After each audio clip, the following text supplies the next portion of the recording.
मैं देवों के देव महादेव के चरणों में प्रणाम करती हूँ। मैं गौरी पार्वती माता के चरणों में प्रणाम करती हूँ। मैं कार्तिक गणेश दोनों भैया के चरणों में प्रणाम करती हूँ। मैं शिव जी के पूरा परिवार को चरणों में नमन करती हूँ। जितने गुरु भाई बहन लोग उनको मैं प्रणाम करती हूँ और महादेव से ही दया मांगती हूँ कि हे महादेव सब पर दया कीजिए, पल पल दया कीजिए, उनका पीछे हमरों पर दया कीजिए हे महादेव।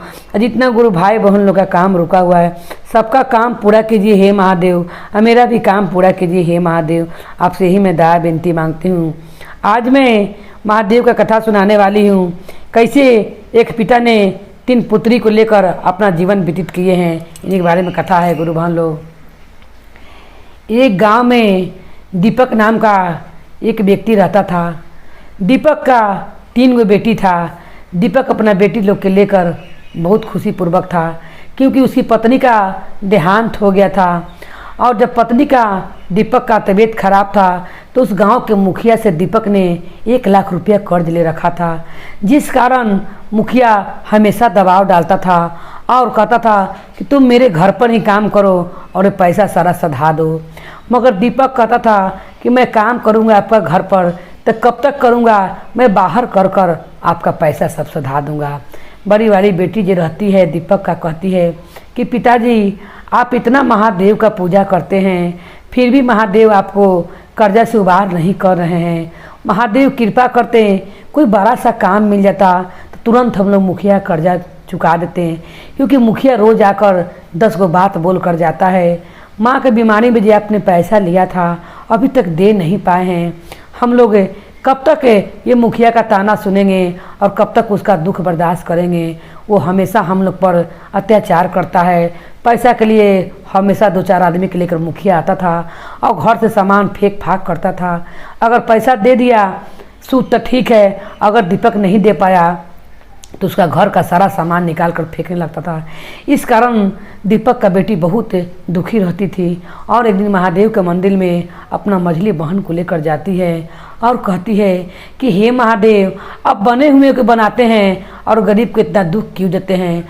जिसके पास इतना धन है उसके लिए तो सब कुछ भरा हुआ है, एक मुझ गरीब पर मेरे पिताजी पर कृपा कीजिए। कब तक मैं दुख सहूँगी और मेरे पिताजी को कोई बड़ा सा काम मिल जाए कि मेरे पिताजी ये माँ के जो दुख में रुपया लिए थे माँ तो रही नहीं, जब हम लोग कर्जा में से उबार हो जाएं। उसी समय महादेव को पार्वती माता कहती हैं कि आप का एक भक्त का लड़की है बेटी जो आपको इतना प्रेम से विनती कर रही है, आप दया कीजिए और विनती का स्वीकार कीजिए। कोई इसको बड़ा सा काम खोज दीजिए, इसे बड़ा सा काम दिलवा दीजिए। आपका तो ये तनिक सा का काम है महादेव। तब महादेव कहते हैं कि अभी नहीं, अभी दीपक का परीक्षा लेना बाकी है, अभी इसको दुख करने दो, अभी दीपक का परीक्षा लेना बाकी है। क्योंकि देखना है कि दीपक अपना दुख में भी ये अपना संयम खोता है कि नहीं खोता है। इतना गरीबी हालत हो जाता है दीपक का कि काम भी छूट जाता है और कहूँ काम भी नहीं मिलता है। तब दीपक क्या करता है कि घर में थोड़ा सा आटा रहता है, उसी आटा का 1 रोटी बनाता है। उनकी छोटकी लड़की बनाती है 1 रोटी, वही रोटी में दीपक तुर तुर कर सबको के थोड़ा थोड़ा देता है, तीनों लड़की को, और अपने भी लेके खाते रहता है। उसी समय महादेव वहाँ पर आते हैं और एक भिखारी बनकर कहते हैं कि मुझे बहुत कस का भूख लगा हुआ है, मुझे भी कोई खाना दे दे। तब कहता है दीपक कि मेरे पास तो कुछ भी नहीं है, 1 रोटी के सिवा। एगो रोटी में 4 हिस्सा मैंने किया है, जिसमें 1 रोटी हिस्सा 1 टुकड़ा मेरी बड़ी बेटी के लिए है, दूसरा टुकड़ा मझली बेटी के लिए है, तीसरा टुकड़ा मेरी छोटी बेटी के लिए है और चौथा हिस्सा मैंने अपने लिए रखा है। मैं अपना बेटी के तो नहीं निवाला दे सकता हूँ, मगर अपना निवाला मैं आपको दे सकता हूँ। कहते हैं जो भिखारी बन करते हैं कि तुमने इतना सोचा यही बहुत है कि तुमने अपना निवाला मुझे दे दिया, क्योंकि तुम्हारे घर में तनिक भी अनाज नहीं है, तुम ही कह रहे हो। तब कहते हैं दीपक कहता है कि ऐसा कीजिए कि आप आइए और मेरे घर में बैठ के प्रेम से खा लीजिए।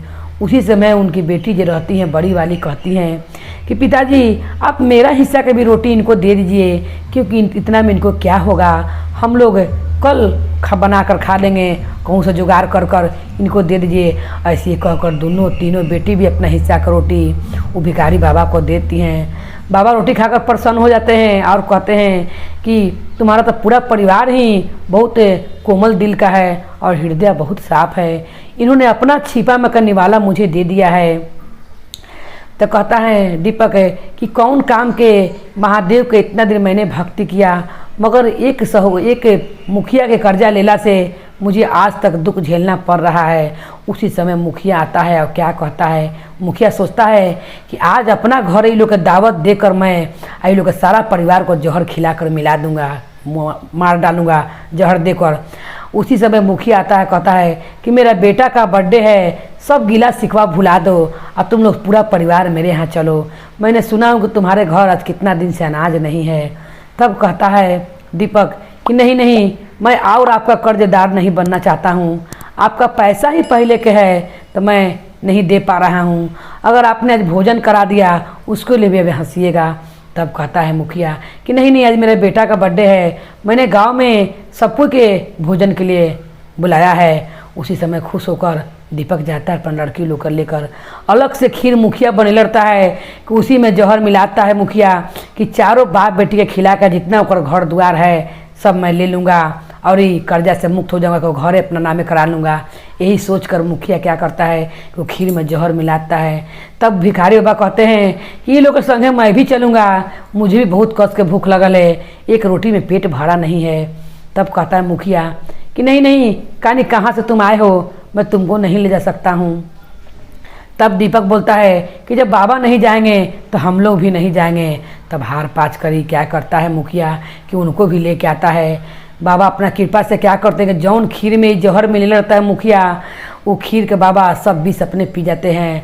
और जो सारा खीर चारों आदमी के जब खाने के लिए परोसता है, कुछ भी बाप बेटी के नहीं होता है, तब मुखिया कहता है वो बाबा के लगे जाके कि तुम कौन हो जो मैंने खीर में सारा जहर मिलाया था मगर कुछ भी नहीं हुआ, और तुम भी खाए तो कुछ नहीं हुआ, मैंने अपना हाथ से इसमें जहर मिलाया था, तुम मुझे बताओ कि तुम कौन हो। उसी समय महादेव अपना असली रूप में आ जाते हैं और कहते हैं कि तुम्हारा पाप का घड़ा भर गया है, तुमने गरीब को इतना सताया है और उसका दुख में तुमने जो पैसा दिया था कमा के भरते हुए भी तुमने उसका घर द्वार पर अपना नियत खराब किया और सोचा कि मैं उसका घर द्वार अपना नामे लिखवा लूँगा, जब पूरा परिवार ही मर जाएगा तो मैं गांव के लोग से कह दूंगा कि मेरा ज़मीन इनका बीवी का तबीयत का पैसा बाकी था, इस कारण मैंने सब अपना हिस्सा करवा लिया है। उसी समय बोलते हैं महादेव कि तुम्हारा पाप का घड़ा भर गया है, अब तुम्हारा नहीं चलेगा।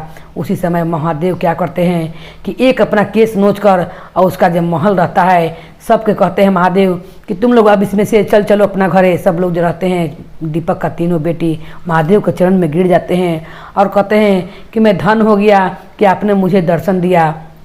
अपना केस नोच कर और मुखिया के घर में फेंकते हैं। मुखिया के घर सहित मुखिया भी वहीं पर जल जाता है और महादेव इनको सब कुछ अन्न धन देकर वहाँ से चले जाते हैं। महादेव इतना कृपा करते हैं। तब दीपक अपना बेटी को कहता है कि देखो महादेव ने कितना कृपा किया और मुखिया का झंझट ही खत्म कर दिया, घर सहित मुखिया जल कर दम भस्म हो जाता है। तो जैसे महादेव ने दीपक पर कृपा किया वैसे सब पर कृपा करे। बोली हर हर महादेव की जय, गौरी पार्वती मैया भवानी की जय, भैरव भैया की जय।